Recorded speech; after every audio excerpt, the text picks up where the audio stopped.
ആശ്വാസം നേടാം. ഹൃത്തിനുള്ളിൽ ജീവൻ നൽകും വചനം, തിരുവചനം.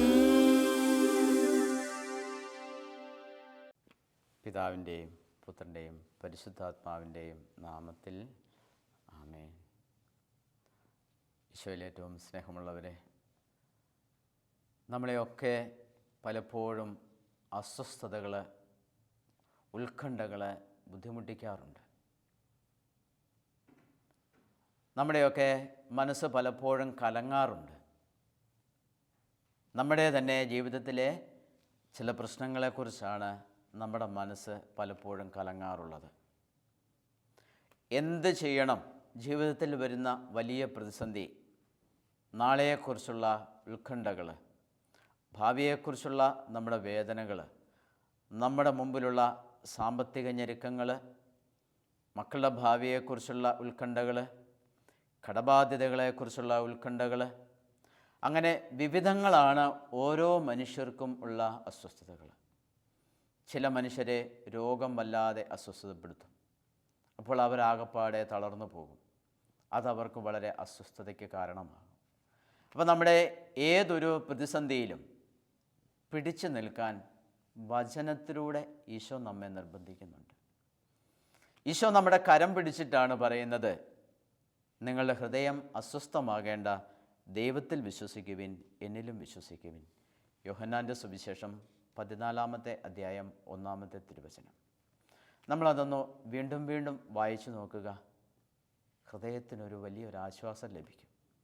നിങ്ങളുടെ ഹൃദയം അസ്വസ്ഥമാകേണ്ട, ദൈവത്തിൽ വിശ്വസിക്കുവിൻ, എന്നിലും വിശ്വസിക്കുവിൻ. നിങ്ങളുടെ ഹൃദയം അസ്വസ്ഥമാകേണ്ട, ദൈവത്തിൽ വിശ്വസിക്കുവിൻ, എന്നിലും വിശ്വസിക്കും. ഈശോ ഇത് പറയുമ്പം നമുക്ക് ഈ വചനത്തിൽ അങ്ങ് പൂർണ്ണമായിട്ടും നമ്മുടെ ആശ്രയം വയ്ക്കാൻ പറ്റുന്നുണ്ട്.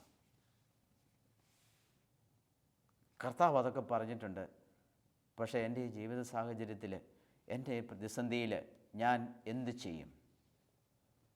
ദൈവത്തിൻ്റെ ഈ വചനത്തെ അങ്ങ് മാറ്റി നിർത്തിക്കൊണ്ട് ചിലപ്പോഴെങ്കിലും നമ്മൾ സ്വന്തം ഒന്ന് അധ്വാനിക്കും.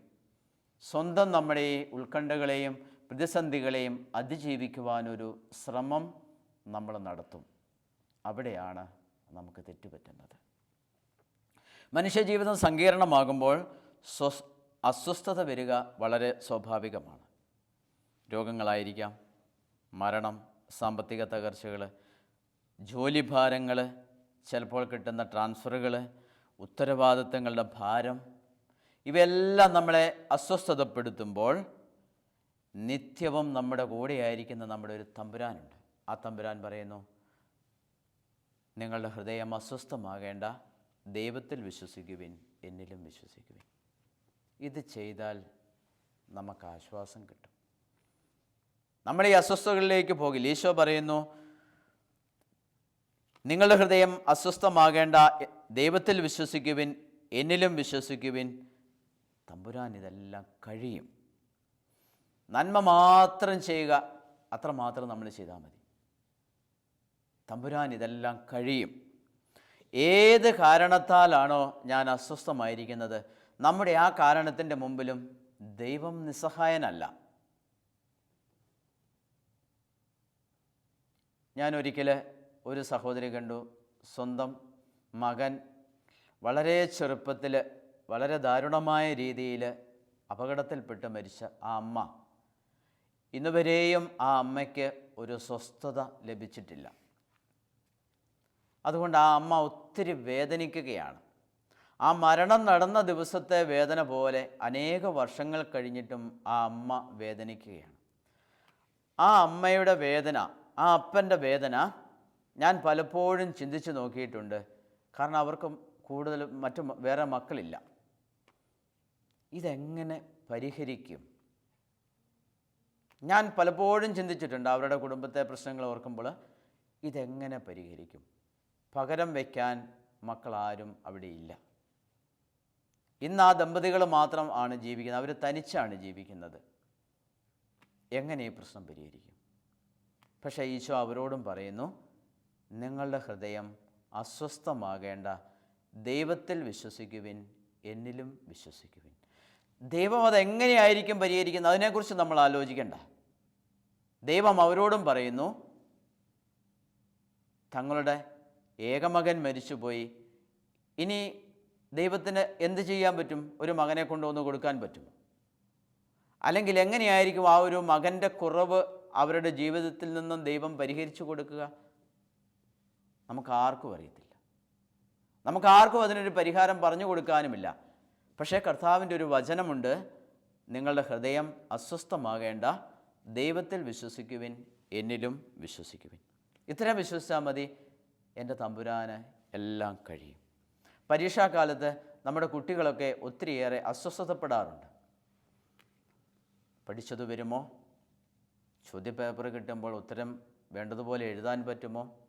പേപ്പർ വാല്യുവേഷൻ നടക്കുമ്പോൾ എനിക്ക് ആവശ്യത്തിന് നീതി ലഭിക്കുമോ? റിസൾട്ട് വരുമ്പോൾ എന്തായിരിക്കും? ഇതൊക്കെ പരീക്ഷ എഴുതുന്ന കുഞ്ഞുങ്ങളുടെ ഉള്ളിലെ ആദിയാണ്.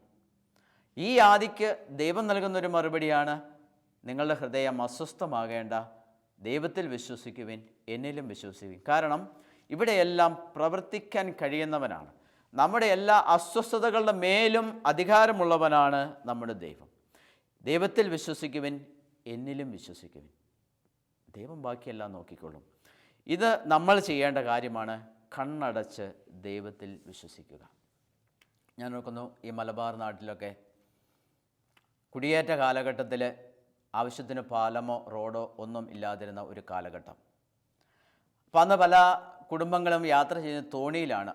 കുത്തി ഒഴുകുന്ന വലിയ പുഴയിലൂടെ അമ്മമാർ കുഞ്ഞുങ്ങളെയും കൊണ്ട് യാത്ര ചെയ്യും. അപ്പോൾ ആ പുഴയിലേക്ക് നോക്കിക്കഴിഞ്ഞാൽ അക്കരെ എത്തുമോ എന്ന് പോലും മനസ്സിലാക്കാൻ പറ്റാത്ത തരത്തിലുള്ള വലിയ ഭീതി. അത്രത്തോളം കുത്തൊഴുക്കിലാണ് ഇവർ തോണിയിൽ യാത്ര ചെയ്യുന്നത്. അപ്പോൾ ഈ കുത്തൊഴുക്കിൽ യാത്ര ചെയ്യുന്ന ഒരമ്മ, ആ അമ്മയുടെ കുഞ്ഞ് അമ്മയുടെ കയ്യിലുണ്ട്.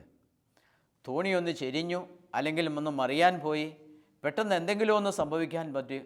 ആ അമ്മയുടെ കയ്യിലിരിക്കുന്ന കൊച്ചു കുഞ്ഞ് പറയുമോ എന്തെങ്കിലും, ഈ അമ്മയ്ക്ക് എന്നെ രക്ഷിക്കാൻ പറ്റില്ല, അതുകൊണ്ട് ഞാൻ ഈ അമ്മയുടെ അടുത്തുനിന്ന് പോവുകയാണ്. ഒരു പേടി തോന്നിയാൽ ആ കുഞ്ഞ് എന്ത് ചെയ്യും? ആ കുഞ്ഞ് അമ്മയെ കെട്ടിപ്പിടിക്കും, അമ്മയെ മുറുക്കെ പിടിക്കും. ആ കുഞ്ഞൊരിക്കലും എൻ്റെ അമ്മയ്ക്ക് എന്നെ രക്ഷിക്കാൻ പറ്റില്ല എന്നൊരിക്കലും ആ കുഞ്ഞ് വിചാരിക്കില്ല, അത് പറയുകയുമില്ല. പ്രിയപ്പെട്ട സഹോദരങ്ങളെ, ഇതുപോലെ അപകടം പിടിച്ച ഏത് വഴിയിലൂടെയും നമ്മൾ കടന്നു പോകുമ്പോൾ ഈ 2 വയസ്സുള്ള അല്ലെങ്കിൽ 1.5 വയസ്സുള്ള ഈ കൊച്ചു കുഞ്ഞ് ഏത് അപകടത്തിലും തൻ്റെ അമ്മയെ കെട്ടിപ്പിടിക്കുന്നത് പോലെ ഏത് പ്രതിസന്ധിയിലും നമുക്ക് നമ്മുടെ ദൈവത്തെ ഒന്ന് കെട്ടിപ്പിടിക്കാൻ സാധിച്ചാൽ അത്രത്തോളം ഒരു വിശ്വാസത്തിൻ്റെ ഉടമയായി നമ്മൾ തീർന്നിട്ടുണ്ട് എങ്കിൽ നമ്മുടെ ജീവിതം വിജയിച്ചു. നിങ്ങളുടെ ഹൃദയം അസ്വസ്ഥമാകേണ്ട, ദൈവത്തിൽ വിശ്വസിക്കുവിൻ, എന്നിലും വിശ്വസിക്കുവിൻ. അപ്പം നമുക്ക് പറയാൻ പറ്റും, ഞാൻ എൻ്റെ ദൈവത്തിൽ ആ കുഞ്ഞ് ആ അമ്മയെ മുറുകെ പിടിക്കുന്നത് പോലെ എനിക്കെൻ്റെ ദൈവത്തെ മുറുകെ പിടിക്കുവാനായിട്ട് സാധിക്കണം. ഒരു കുഞ്ഞും പറയില്ല, എൻ്റെ അമ്മ എന്നെ വിട്ടുകളയുമോ? ഇതുപോലെ നമ്മൾ ആ കുഞ്ഞ് എൻ്റെ അമ്മയ്ക്ക് എന്നെ രക്ഷിക്കാൻ കഴിയില്ല എന്ന് പറയുന്നത് പോലെ തന്നെയാണ് എൻ്റെ ദൈവത്തിന് എന്നെ രക്ഷിക്കാൻ കഴിയില്ല എന്ന് നമ്മൾ പറയുന്നത്.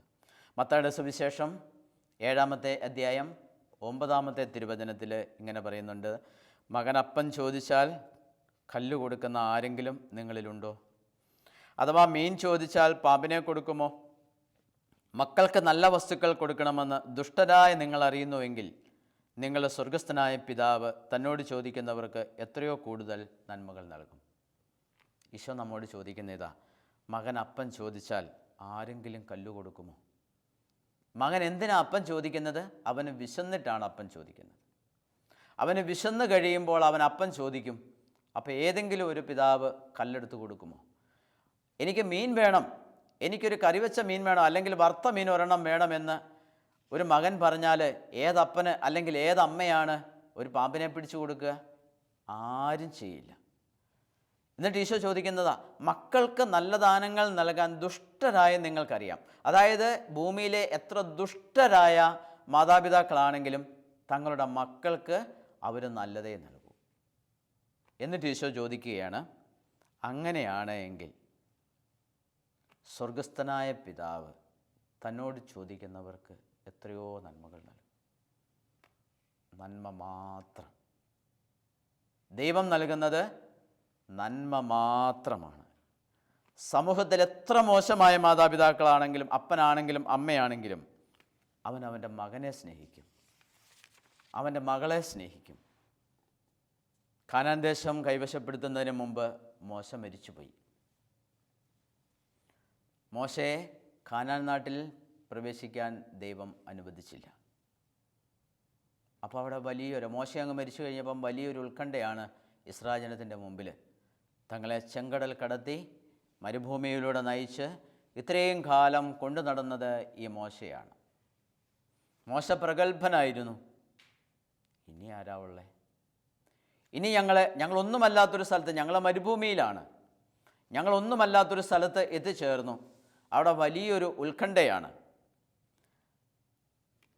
എന്താണ് ഇനി ചെയ്യുക?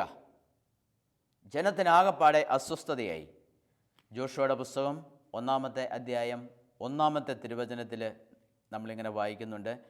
കർത്താവിൻ്റെ ദാസനായ മോശയുടെ മരണത്തിന് ശേഷം അവൻ്റെ സേവകനും നൂനിൻ്റെ പുത്രനുമായ ജോഷുവയോട് കർത്താവ് അരുളി ചെയ്തു, എൻ്റെ ദാസൻ മോശ മരിച്ചു.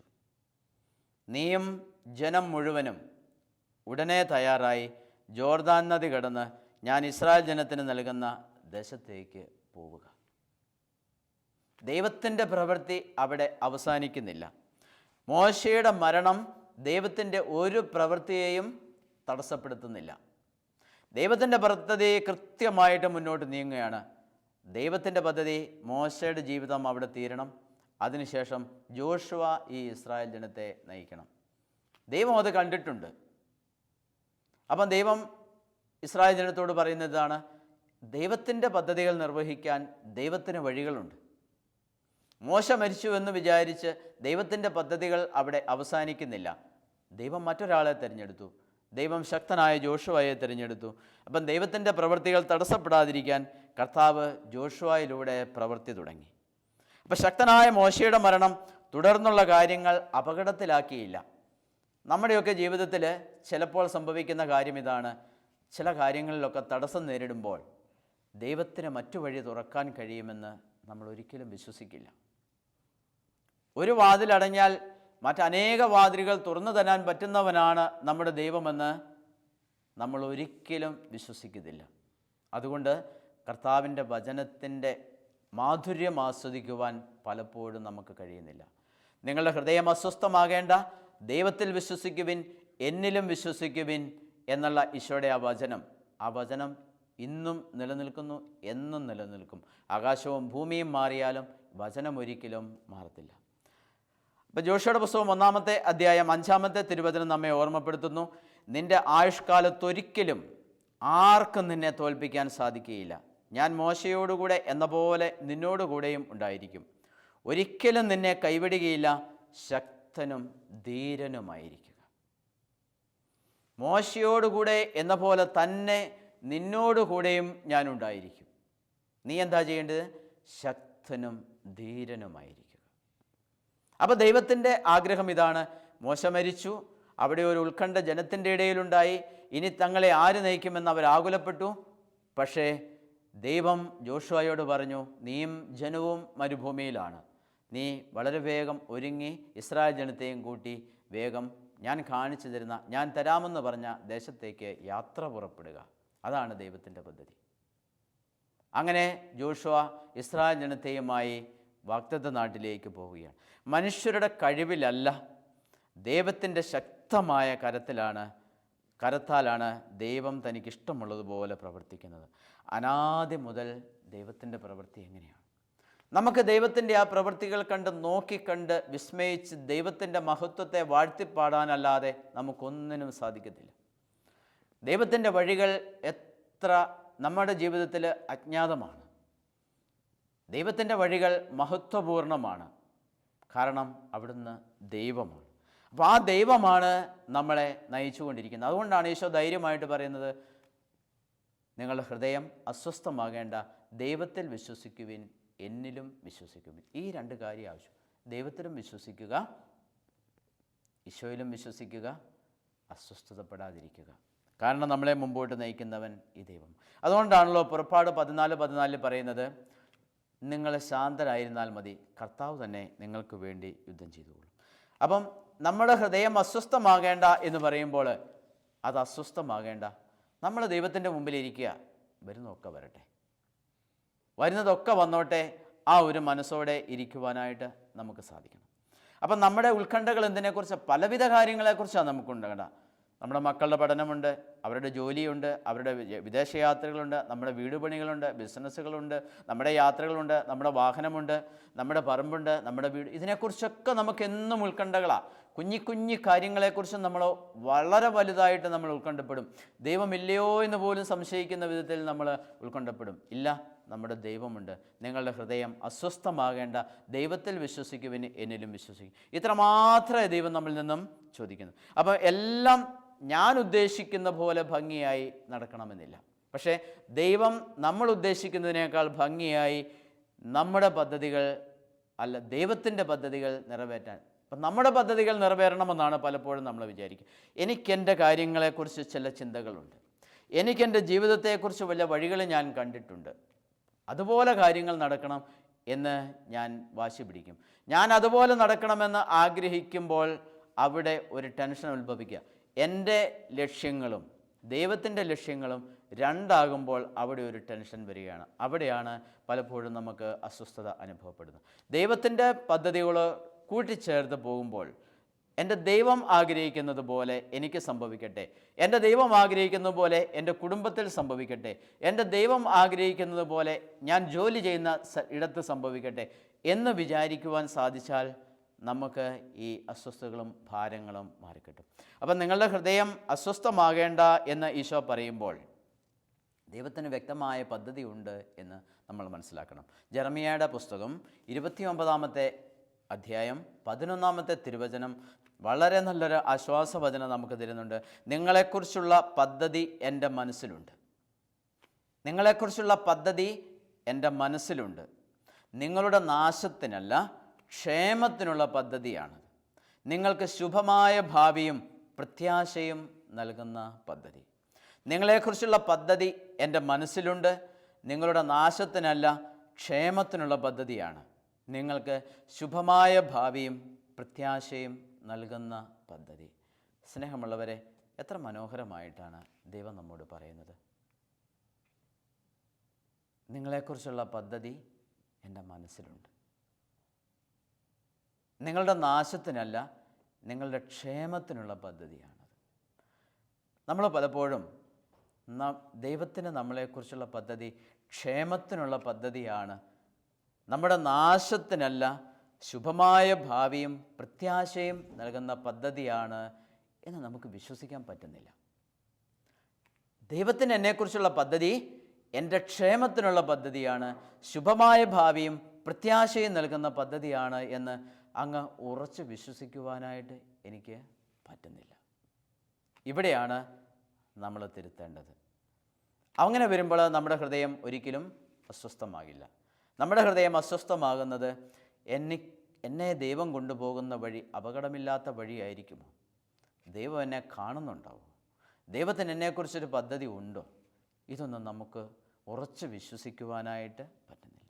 അപ്പം നമ്മളെക്കുറിച്ചുള്ള പദ്ധതി അവിടുത്തെ മനസ്സിലുള്ളത് കൊണ്ടാണ് ശുഭമായ ഭാവിയും പ്രത്യാശയും നൽകുന്ന പദ്ധതിയാണ് ഇത് എന്ന് പറയുന്നത്. കാരണം നമുക്കാർക്കും നമ്മുടെ ജീവിതത്തിൽ ഒരു പരിധിയിൽ കൂടുതൽ ഒരു കരുതലും നമുക്ക് വേണ്ടി വയ്ക്കാൻ പറ്റുന്നില്ല. ഇതൊക്കെ ചെയ്യാൻ പറ്റുന്നത് നമ്മുടെ ദൈവത്തിനാണ്.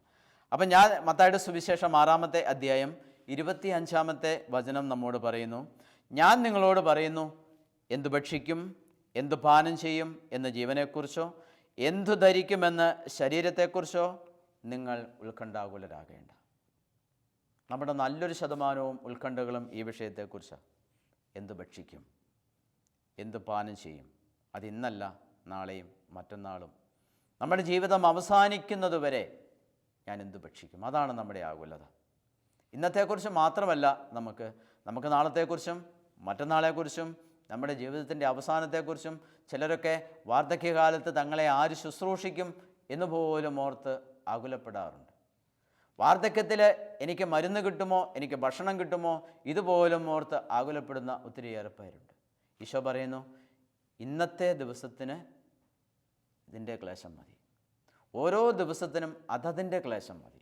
ഇന്നത്തെ ദിവസത്തെക്കുറിച്ച് മാത്രം നമ്മൾ ചിന്തിക്കുക. ഓരോ ദിവസത്തിനും അതതിൻ്റെ ക്ലേശം മതി എന്നാണ് ഈശോ നമ്മെ ഓർമ്മപ്പെടുത്തുന്നത്. അപ്പം വയലിലെ ലില്ലികളെ ഈശോ ചൂണ്ടിക്കാണിക്കുകയാണ്. ഈ വയലിലെ ലില്ലിച്ചെടിക്ക് ഒരു പ്രത്യേകതയുണ്ട്. വയലിലെ ലില്ലിച്ചെടി ഇന്ന് കിളിർത്തു വന്ന് നാളെ പുഷ്പിച്ച് മറ്റന്നാൾ അവിടെ ചീഞ്ഞു തീരുന്നതാണ്. ഇന്ന് കിളിർത്തു വന്ന് നാളെ പുഷ്പിച്ച് മറ്റന്നാൾ അവിടെ മണ്ണിലലിഞ്ഞു ചേരും.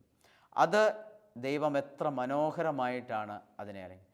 ഇങ്ങനെ ചീഞ്ഞു പോകാനുള്ള വയലിലെ ഒരു ചെടിയെ ദൈവം ഇത്ര മനോഹരമായിട്ട് അലങ്കരിക്കുക. എന്നിട്ട് ഈശോ പറയുകയാണ്, സോളമൻ രാജാവ് എല്ലാ പ്രതാപത്തോടുകൂടിയും ജീവിച്ചവനാണ്. അവൻ എന്ത് വേണമെങ്കിലും തരാം. അവന് മനസ്സ് വെച്ചാൽ മതി.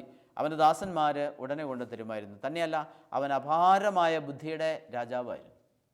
അപ്പോൾ അവൻ്റെ ആ ബുദ്ധിയും എല്ലാ പ്രതാപങ്ങളും നിറഞ്ഞ സോളമൻ രാജാവ് അവൻ്റെ എല്ലാ പ്രതാപത്തോടും കൂടി അവൻ സ്വയം അലങ്കരിച്ച് ജീവിച്ചപ്പോൾ, അവൻ വളരെ വേഷഭൂഷാദികളോടുകൂടി അവൻ ഇരുന്നപ്പോഴും ഈ വയലിലെ ലില്ലിയെ ദൈവം അതിനേക്കാൾ കൂടുതൽ, അവൻ സ്വയം അലങ്കരിച്ചതിനേക്കാൾ എത്രയോ മനോഹരമായിട്ട് ഈ വയലിൽ ഇന്ന് മുളച്ച് നാളെ പുഷ്പിച്ച് മറ്റന്നാൾ ചീഞ്ഞു പോകുന്ന ഈ ലില്ലിയെ ദൈവം പരിപാലിച്ചു.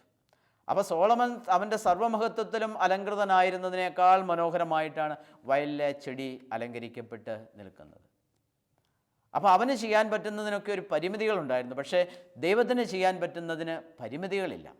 അത്രത്തോളം മനോഹരമായിട്ട് ഈ വയലിലെ ചെടിയെ ദൈവം അലങ്കരിച്ച് ദൈവം നിർത്തിയിരിക്കുകയാണ്. പിന്നെ ഈശോ ചോദിക്കുന്നു, കാക്കകളെ നോക്കിക്കേ.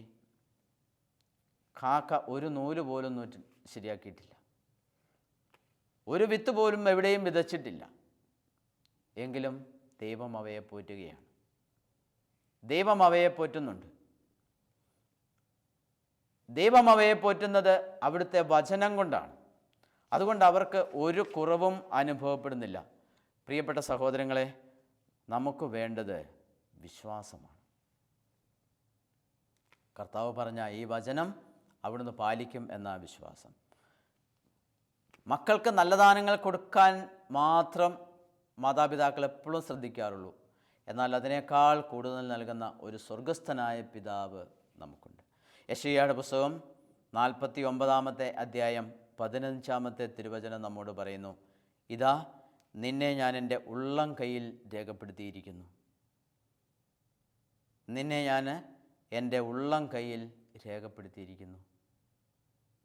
കർത്താവ് ഇത് വെറുതെ പറഞ്ഞതാണോ? അവിടുത്തെ ഉള്ളം കയ്യിൽ അവിടുന്ന് എന്നെ എൻ്റെ പേര് രേഖപ്പെടുത്തിയിട്ടുണ്ട്. വെറുതെയല്ല, അത്രത്തോളം വലിയ കരുതൽ ഉണ്ട്. എന്നിട്ടാണ് അവൻ പറയുന്നത്, നിങ്ങളുടെ ഹൃദയം അസ്വസ്ഥമാകേണ്ട, ദൈവത്തിൽ വിശ്വസിക്കുവിൻ, എന്നിലും വിശ്വസിക്കുവിൻ.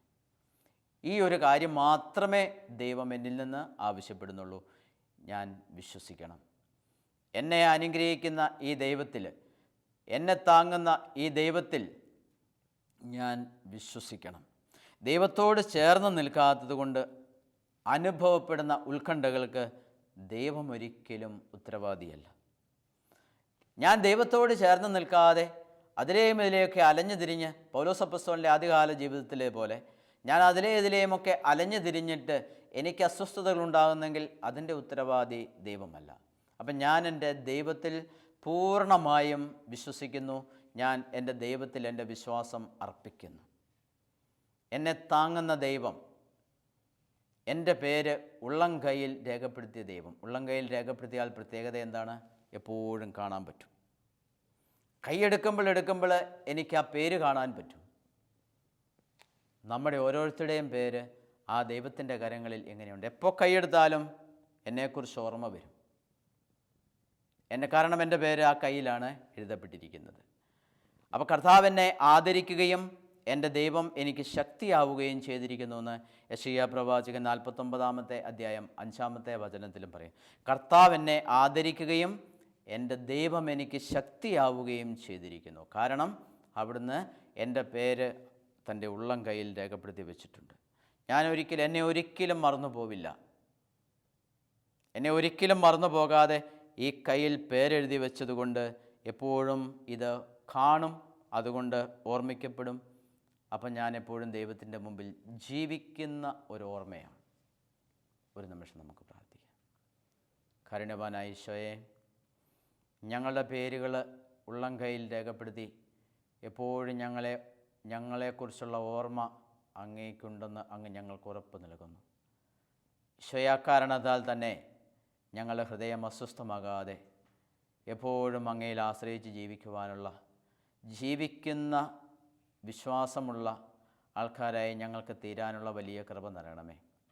വിശ്വാസത്തിൻ്റെ മേഖലയിൽ ഞങ്ങൾക്ക് ഒത്തിരി പരാജയങ്ങളുണ്ട് ഈശോ. ഞങ്ങൾ ഈ പരാജയങ്ങളെല്ലാം മാറ്റിത്തന്ന് അങ്ങയുടെ വിശുദ്ധരെ പോലെ ജീവിക്കുവാൻ ഞങ്ങൾക്ക് അനുഗ്രഹം നൽകണമേ. പരിശുദ്ധ അമ്മേ മാതാവേ, ജീവിക്കുന്ന വിശ്വാസത്തിൻ്റെ ഉടമകളായി അമ്മ ഞങ്ങളെ തീർക്കണമേ. നിത്യം പിതാവും പുത്രനും പരിശുദ്ധാത്മാവുമായ സർവേശ്വര എന്നേക്കും ആമേൻ.